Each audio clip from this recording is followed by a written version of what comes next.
Once upon a time, there were two neighboring countries that harbored mutual animosity. It was said that only a great hero could resolve their conflicts and bring about unity. One of them is ruled by a vain and greedy king. The other kingdom, Moor Forest, was home to various strange and fascinating creatures. No rulers were needed there, only trust and mutual understanding. In the heart of the forest stood a towering tree, housing a fairy. I saw her gently hold it with her hand, and the broken branch grew back again. She is Maleficent. She flaps her wings every day and greets the elves happily.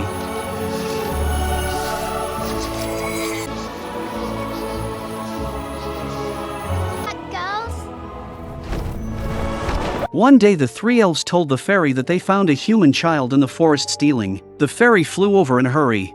It was her first encounter with a human. Despite their conflicting interests, Maleficent, with her kind heart, did not harm the boy. Instead, she made him return the stolen gem and escorted him out of the forest. Before parting ways, the boy pointed towards a distant castle and declared that he would one day become its ruler. He explained that his parents had passed away, leaving him all alone in the world. The fairy, being an orphan herself, empathized with his situation, and a strange bond formed between the two lonely children. Just as they shook hands and parted, the fairy was burned by the boy's ring. He informed her that metal could harm fairies. Without hesitation, the boy removed the ring and discarded it. His decisive action touched the fairy's heart. Though the boy had nothing, he willingly cast away his most valuable possession for her sake. From that day forward, the boy frequently visited the fairy. They frolicked in the forest together, playing every day. The hatred between humans and elves seemed to have disappeared. Gradually, this friendship transformed into another kind of emotion. In the blink of an eye, on the fairy's 16th birthday, the boy kissed her and told her it was true love's kiss. As time passed, the boy's ambition led him to leave the fairy and enter the human kingdom, and the fairy became the guardian of the Moor kingdom. On this day, the cruel and greedy human king desired the treasure in the forest, so he launched a war against the Moor kingdom, leading a massive army in his attack. Maleficent arrived at the battlefield alone. She warned the humans not to advance but was mocked by the soldiers. The king ordered the army to attack. Maleficent summoned a huge army and charged into the enemy camp.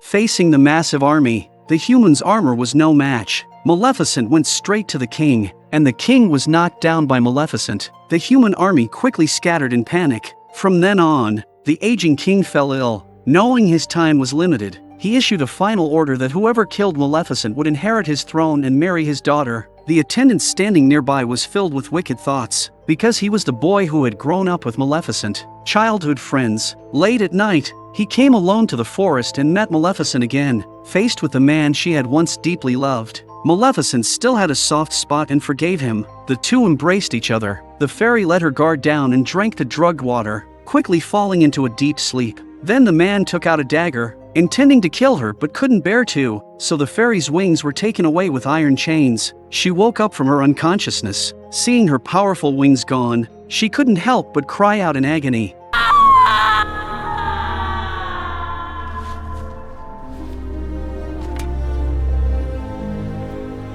The man came to the king with wings to fulfill the promise. The fairy walked bravely, enduring the pain. One day, the fairy saved a crow from a farmer's hands and turned it into a human form. In gratitude for the fairy's life-saving grace, the crow became her wings. The crow flew to the kingdom's castle of humans. Seeing the man successfully inherit the throne and marry the old king's daughter, the fairy finally realized that the man had betrayed her for power and took away her most precious wings. Maleficent became angry, her eyes filled with hatred. From then on, the Moor kingdom lost its beauty and became a dark and eerie land. Until one day, the crow brought good news. Stefan and the queen gave birth to the lovely Aurora and were preparing for a grand celebration. Three peace-seeking fairies came before Aurora. Just as they were about to offer their blessings, a gust of wind blew. Maleficent appeared, wearing a black robe, holding a wand, her powerful aura silencing everyone. Indeed, she came for revenge. The fairy approached Aurora in the cradle and cast the most malicious curse. Helpless,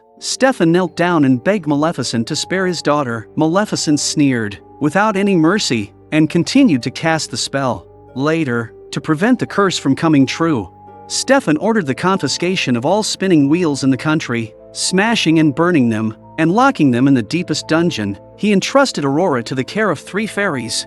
instructing them to take her to a secret place to raise her until the day after her 16th birthday before returning her to the palace. On the other side, Maleficent erected a thorny wall at the border of the forest, forbidding anyone from entering the Moor Forest. From then on, there was no communication between humans and fairies. 3 elves take Aurora to a cabin in the jungle, transforming themselves into 3 peasant women to care for Aurora. However, their whereabouts were discovered by the crow, and Maleficent soon arrived. The 3 fairies had no experience in childcare. Aurora cried loudly from hunger, and they could only feed her carrots. One night, a crow flew to the crying Aurora, carrying a flower in its beak, sending the flower to the mouth. Aurora sucked the nectar and instantly calmed down. In reality, all of this was arranged by Maleficent. Although she despised humans, she couldn't bring herself to harm the adorable little Aurora.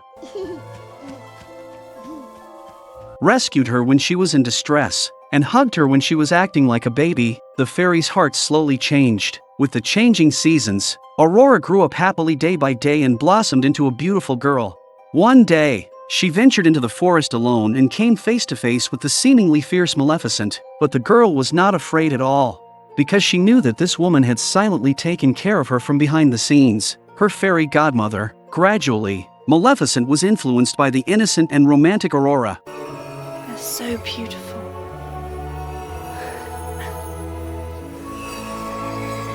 Watching her play and frolic with the fairies, she saw a glimpse of her former self. Although she had been hurt, the child was not to blame. As Aurora fell into a deep sleep, Maleficent regretted her actions. She wanted to retract the curse she had cast, but it was no longer possible. She could only help Aurora find true love and break the curse with a true love's kiss. One day, a prince riding a white horse passed by and got lost in the forest. The prince and princess develop a crush on the first day they meet, but Maleficent no longer believed in true love, and in the blink of an eye, it was Aurora's 16th birthday. The 3 fairies accidentally let slip, and Aurora discovered her past. She couldn't believe that her most respected fairy godmother had placed the most malicious curse upon her. She ran to the forest to confront Maleficent and heard her admit it with her own mouth. Aurora broke down, ran back to the castle, happily embraced her father, but ended up in confinement, summoned as if under a spell. Aurora found herself in the dungeon. She walked to the spinning wheel, and its sharp needle pricked her finger. The curse was fulfilled. Aurora collapsed to the ground, falling into eternal slumber, consumed by guilt. Maleficent sought the prince who had come before and brought him into the castle. She hoped that his true love's kiss would awaken Aurora, but she remained asleep.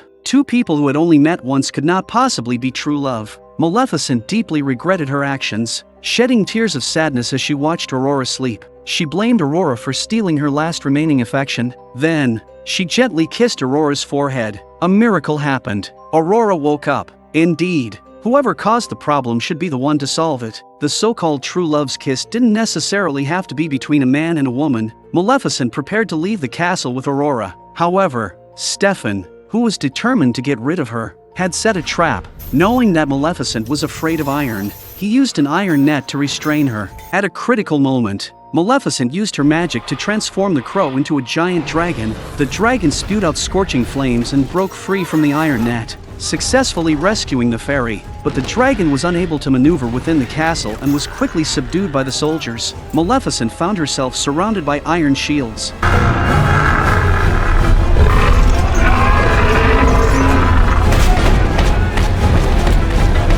And finally, Stefan, wearing heavy armor, emerged. He mercilessly pulled out the sword in his hand, ready to end this long-standing feud. At this moment, Aurora found the wings that Maleficent had lost and successfully unsealed them. Maleficent's body instantly reacted. With her wings regained, Maleficent's power soared, and she took off into the air. At this moment, Stefan wrapped an iron chain around Maleficent's leg. With no other choice, she had to drag Stefan and fly out of the castle. Falling onto a high tower, she fiercely gripped his neck. But looking at this man she had once deeply loved, the fairy's heart softened once again. She chose to let it all go, but Stefan had already lost his sanity. He embraced Maleficent from behind and jumped down, intending to die together. Maleficent forcefully opened her eyes and hovered in midair, while Stefan fell to his death on the ground. His life, betrayed love for power, abandoned family ties, ultimately could not escape fate. The fairy removed the thorny wall and let Aurora see the former beauty of the moors. But that was not all.